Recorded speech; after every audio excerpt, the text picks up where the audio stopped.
Bienvenue chez Sound United. Aujourd'hui, je vais vous présenter Polk Audio.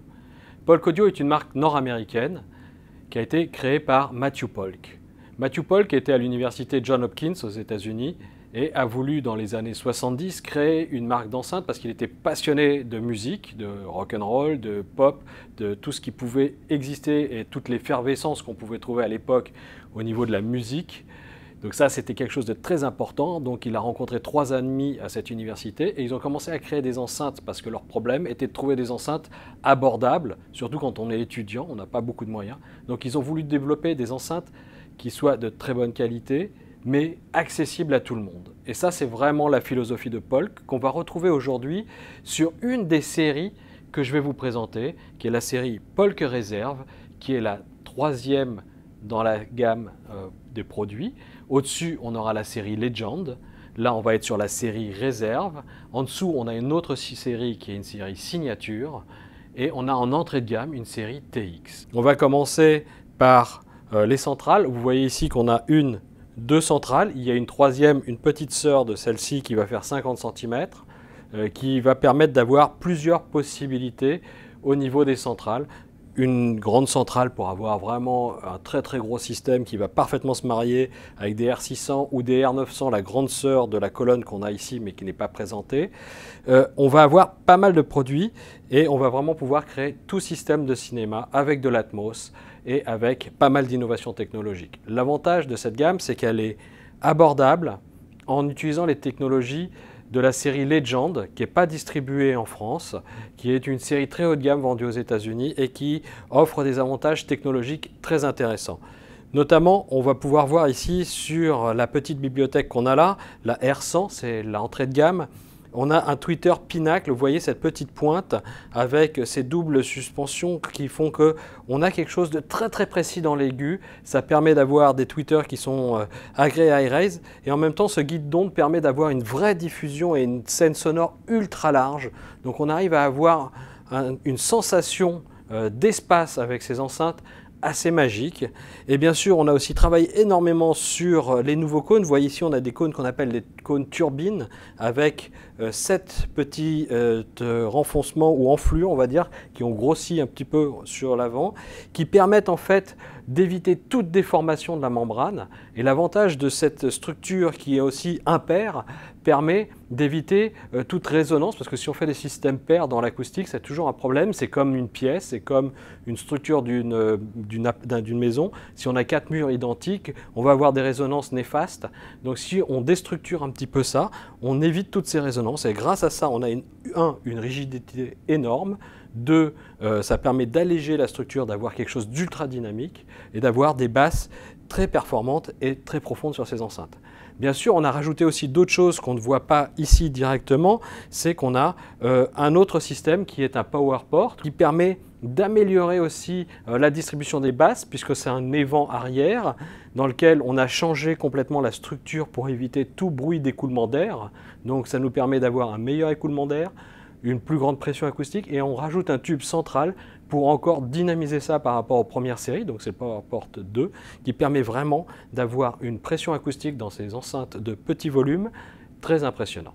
Donc on arrive à avoir des très belles basses, des beaux aigus, un beau médium et surtout une scène sonore impressionnante avec des enceintes d'un volume relativement restreint. Aussi, ces enceintes ont un look très minimaliste. Vous voyez qu'on a une finition très simple avec des courbes. Ensuite, on a sa grande sœur, la R200, qui va avoir un boomer un peu plus large et avoir un peu plus de volume d'air et toujours ce fameux PowerPort turbine qu'on va retrouver à l'arrière. Donc on a vraiment une sensation de basse étonnante avec des enceintes à volume restreint. Donc ici vous voyez j'ai 2 enceintes centrales, il en manque une, il manque la petite sœur de la 400. Donc on a la 300, la 400 et la 350. On retrouve toujours le tweeter Pinacle et les cônes turbines qui permettent d'avoir une sonorité assez identique. Après, ce qui va changer, c'est un peu la taille. Chez Polk, c'est aussi plus on a de dimensions, plus on a de son. Donc ça, c'est vraiment intéressant. Et l'autre particularité, c'est celle-ci, la 350, qui est une enceinte qui offre pas mal d'avantages pour faire du home cinéma. L'intérêt de cette centrale, c'est qu'elle peut être utilisée de différentes façons. Donc vous voyez qu'elle est déjà pas très profonde, donc on peut facilement la placer sous un téléviseur. Elle a des plaques de fixation. Et donc ces plaques de fixation, si vous voyez bien ici, il y a une croix. Donc ce qui est intéressant, c'est qu'on peut s'en servir comme enceinte droite, gauche et centrale pour encadrer un téléviseur et avoir un système parfaitement homogène au niveau de l'avant. Donc ça, c'est vraiment un gros intérêt avec des enceintes qui sont peu profondes, puisqu'on peut la mettre comme ci, vous voyez, et on peut avoir une autre à droite, et ainsi de suite, et une centrale. Donc on peut avoir un système très agréable et faire un très beau système home cinéma avec des enceintes pas trop massives non plus, et on va avoir un son assez immersif. Détaillons la R400 qui est la plus grande des centrales. Donc ici on a deux turbines de 16, le tweeter Pinacle de 2,5. C'est assez lourd puisqu'on est sur du médium très épais avec une belle finition. Vous voyez les arrondis et la qualité des finitions. C'est très rigide.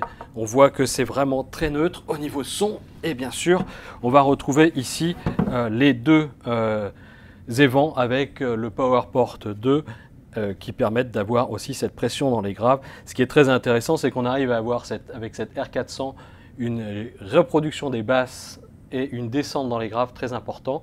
Ce qui est très agréable puisque ça permet d'avoir un système avant très homogène. Il ne faut pas oublier que la partie centrale est un élément très important en home cinéma qui est souvent négligé avec des centrales trop courtes. On a trois colonnes. Donc ici, on a la moyenne, c'est la R600. Il y a la R700 et la R500 en dessous.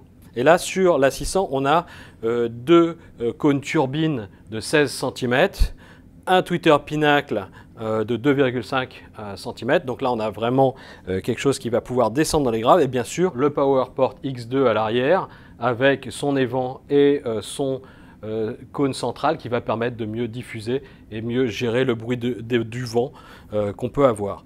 Bien sûr, sa grande sœur, elle, va avoir un 16 pouces pour le médium et 2,20 pour la section grave, donc on aura quelque chose d'encore plus conséquent au niveau des graves pour ceux qui veulent vraiment un gros système home cinéma. Bien sûr, la 600 et la 700 sont agréées IMAX Enhanced.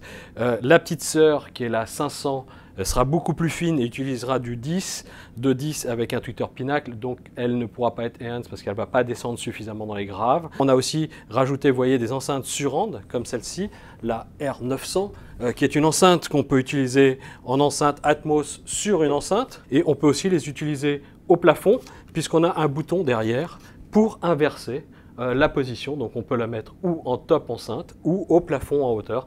Donc on peut vraiment avoir une enceinte Atmos très facilement utilisable. Fonctionnera parfaitement sur du DTS:X, sur de l'Euro, sur plein d'autres systèmes. Donc vous pouvez vraiment l'utiliser dans tous vos systèmes audio 3D.